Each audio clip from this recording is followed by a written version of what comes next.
नमस्कार, झारखंड समाचार में आप सबका स्वागत है। आइए जानते हैं झारखंड की तमाम छोटी बड़ी खबरों को। इससे पहले चैनल को सब्सक्राइब नहीं किया है तो प्लीज चैनल को सब्सक्राइब कर बेल आइकन को प्रेस कर दीजिए ताकि खबरों का अपडेट आपको मिलता रहे।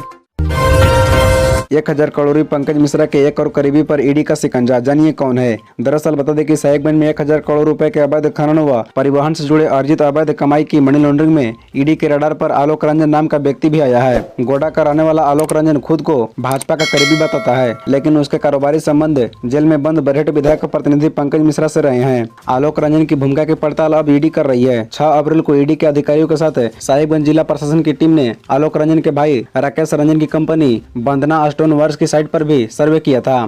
सर्वे के दौरान गड़बड़ी पाई गई थी, जिसे लेकर अब साहिबगंज में बोरियो थाने में एफआईआर दर्ज कराई गई है। इस एफआईआर में राजस्व की चोरी के साथ साथ Jharkhand mineral transportation and storage rules के तहत केस दर्ज किया गया है।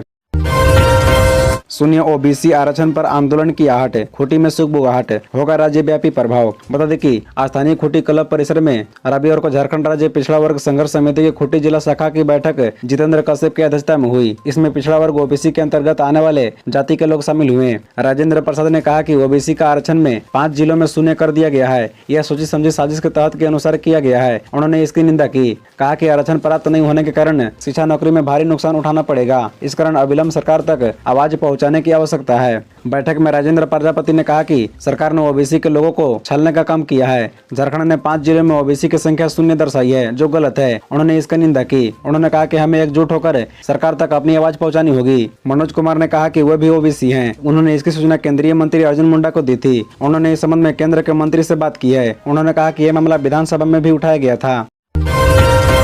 जमशेदपुर हिंसा, बीजेपी ने हेमंत सरकार को ठहराया जिम्मेदार, बाबूलाल बोले तुष्टीकरण है वजह। दरअसल आपको बता दें कि झारखंड के जमशेदपुर में 2 समुदायों के बीच बवाल के बाद सियासत शुरू हो गई है। बीजेपी ने राज्य सरकार को घटना का जिम्मेदार ठहराते हुए तुष्टीकरण का आरोप लगाया है। बीजेपी विधायक दल के नेता बाबूलाल मरांडी ने इस घटना के सीधे तौर पर हेमंत सरकार को जिम्मेदार ठहराया है। बता दें कि रविवार की देर रात जमशेदपुर के कदमा थाना क्षेत्र अंतर्गत शास्त्री नगर ब्लॉक 2 में हिंसा भड़की थी। जमकर पथराव हुआ। उपद्रवियों ने दुकानों और वाहनों में आग लगाई। एसएसपी प्रभात कुमार सहित 8 दर्जन पुलिसकर्मी चोटिल हुए। बता दें कि बाबूलाल मरांडी ने जमशेदपुर हिंसा के लिए राज्य सरकार को जिम्मेदार ठहराते हुए कहा कि एक बार फिर से सांप्रदायिक सौहार्द बिगाड़ने की कोशिश की गई है। कदमा के शास्त्री नगर में दंगाइयों ने आगजनी और वाहनों को क्षतिग्रस्त किया है। पूरा क्षेत्र दंगाइयों के हवाले है। क्षेत्र में निषेधाज्ञा लगाई गई है। बाबूलाल मरांडी ने कहा कि विगत रामनवमी की घटना के बाद प्रशासन ने मामले को गंभीरता से नहीं लिया। बाबूलाल ने कहा कि सोरेन सरकार की तुष्टीकरण की रणनीति और अगंभीरता ने राज्य को फिर से अशांत कर दिया। बीजेपी का सचिवालय घेराव आज, ड्रोन व सीसीटीवी से होगी निगरानी। डीजीपी ने विधि व्यवस्था बनाए रखने का दिए निर्देश। दरअसल बता दें कि भाजपा के मंगलवार को राजधानी में आयोजित राज्य स्तरीय सचिवालय घेराव कार्यक्रम को लेकर पुलिस महकमा सतर्क है। इसे लेकर डीजीपी अजय कुमार सिंह ने सोमवार को पुलिस मुख्यालय में मातहत अधिकारियों के संग बैठक कर फीडबैक लिया। बैठक में वीडियो कॉन्फ्रेंसिंग के जरिए विभिन्न जिलों के एसएसपी, एसपी, रेंज डीआईजी व आईजी शामिल हुए। इस दौरान डीजीपी ने जिलों के एसपी को निर्देश दिया कि हर हाल में राजधानी में विधि व्यवस्था बनी रहे, यातायात व्यवस्था बाधित न हो। भीड़ पर ड्रोन और सीसीटीवी से पैनी निगरानी रखी जाएगी। वहीं भीड़ की पूरी तरह गतिविधि के अलावा बसों और अन्य वाहनों से आने वाली की वीडियोग्राफी भी होगी। सभी जिलों के पुलिस को रांची की ओर से आने वाली बसों और अन्य वाहनों की कागजातों की जाँच करने के लिए कहा गया है। कहीं पर राजनीतिक प्रयोजन के लिए स्कूली बसों का इस्तेमाल न हो, इसका ध्यान रखने के लिए कहा गया है। बता दें कि भीड़ को नियंत्रण करने के लिए पुलिस मुख्यालय से रांची पुलिस को अतिरिक्त 2000 जवान दिए गए हैं। ये जवान भीड़ को नियंत्रण करने में लगाए जाएंगे। विफल हुआ झारखंड बंद, रोज की तरह खुली दुकानें, सड़क पर रही चहल पहल। दरअसल बता दें कि नियोजित नीति के विरोध में सोमवार को झारखंड बंद रांची में विफल रहा। दोपहर तक शहर के किसी भी इलाके में किसी तरह की अप्रिय घटना की सूचना नहीं थी। शहर के मेन रोड, अपर बाजार, पंडरा समेत अन्य इलाके की दुकानें, प्रतिष्ठान, बैंक, कचहरी, पेट्रोल पंप खुले रहे। रेल, बस और विमान सेवा भी सुचारू रूप से चलते रहे। सभी सरकारी एवं सार्वजनिक क्षेत्र के प्रतिष्ठान कार्य दिवस पर खुले रहे और अन्य दिनों की तरह कामकाज होता रहा। बता दें कि शहर के सभी शिक्षण संस्थान एहतियात तौर पर बंद रहे। बंद को लेकर रांची जिला प्रशासन की ओर से किसी भी तरह की उपद्रव से निपटने के लिए सुरक्षा के पुख्ता इंतजाम किए गए थे। बंद का आह्वान यूथ एसोसिएशन की ओर से किया गया था, जो झारखंड में सरकार की ओर से 60-40 वाली नियोजित नीति के आधार पर बहाली का विरोध कर रहा है। आरोप है कि इससे दूसरे राज्य के लोग नौकरी में आ जाएंगे। गौरतलब है कि झारखंड की हेमंत सोरेन सरकार द्वारा हाल ही में लाई गई नियोजित नीति के खिलाफ झारखंड यूथ एसोसिएशन की तरफ से बंद का आह्वान किया गया था। इसे कई संगठनों द्वारा भी साथ मिला था। बंद समर्थक संगठनों की मांग है कि नियोजन नीति को वापस लिया जाए और खाद्यान्न आधारित नियोजन नीति बने। हेमंत राज्य में हुआ बालू धोती साड़ी घोटाला, बीजेपी बोली सरकार हर मोर्चे पर विफल। दरअसल बता दें कि झारखंड बीजेपी के अध्यक्ष दीपक प्रकाश ने 11 अप्रैल को आयोजित हेमंत हटाओ झारखंड बचाओ आंदोलन की पूर्व संध्या पर प्रदेश कार्यालय में प्रेस वार्ता को संबोधित किया। दीपक प्रकाश ने राज्य की हेमंत सरकार को भ्रष्टाचार, बेरोजगारी, विधि व्यवस्था और नीतिगत फैसलों पर आड़े हाथों लेते हुए हर मोर्चे पर विफल बताया। दीपक प्रकाश ने कहा कि मुख्यमंत्री ने मैनिफेस्टो का एक भी वादा पूरा नहीं किया।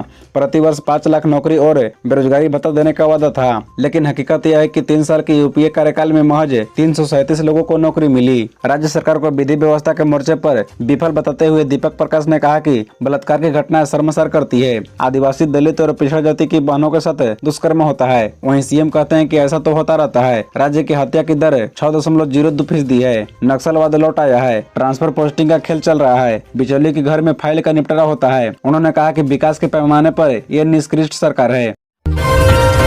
जमशेदपुर हिंसा में 55 की गिरफ्तारी, ड्रोन सर्विलांस भी लगाया, अब भी तनाव। दरअसल बता दें कि झारखंड के जमशेदपुर में 10 अप्रैल की रात कथित तौर पर धार्मिक झंडे में मांस बांधने की घटना के बाद भड़की हिंसा मामले में अब तक 50 से ज्यादा लोगों की गिरफ्तारी हुई है। एक वरीय पुलिस पदाधिकारी ने यह जानकारी दी। पुलिस अधिकारी ने बताया कि शास्त्री नगर ब्लॉक 2 में भड़की हिंसा के बाद पुलिस बल की भारी तैनाती की गई है। शहर के एसएसपी प्रभात कुमार ने बताया कि हिंसा प्रभावित इलाके की ड्रोन से निगरानी की जा रही है। अब तक दोनों समुदायों को मिलाकर 55 लोगों को गिरफ्तार किया गया है। गिरफ्तार लोगों में अभय सिंह और उनके समर्थक भी शामिल हैं। बता दें कि कदमा थाना प्रभारी ने बताया कि हिंसा में संलिप्त लोगों की पहचान की जा रही है। दोषियों को बख्शा नहीं जाएगा। अधिकारियों ने बताया कि पूरे इलाके में रैपिड एक्शन फोर्स की भी तैनाती की गई है। एसएसपी प्रभात कुमार ने बताया कि हालात नियंत्रण में है। घटना के विरोध में जमा हुई भीड़ को वापस घर भेज दिया गया। पुलिस और आरएएफ के जवान गश्त कर रहे हैं। पूर्वी सिंहभूम के उपायुक्त विजय जाधव ने कहा कि हम स्थिति का आकलन कर रहे हैं। शहर में हालात सामान्य करने के लिए शांति समिति की बैठक की जाएगी।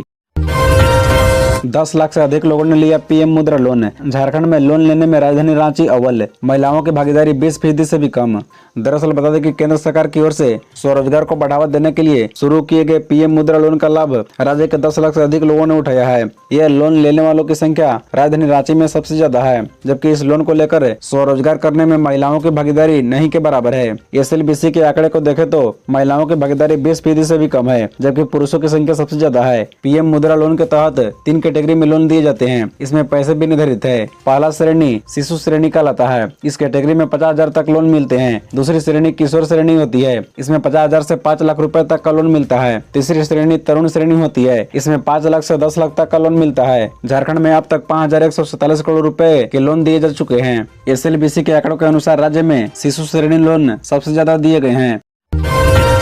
कोरोना के इलाज को लेकर धनबाद हो रहा तैयार। उप विकास आयुक्त ने एसएनएमसीएच का लिए जायजा।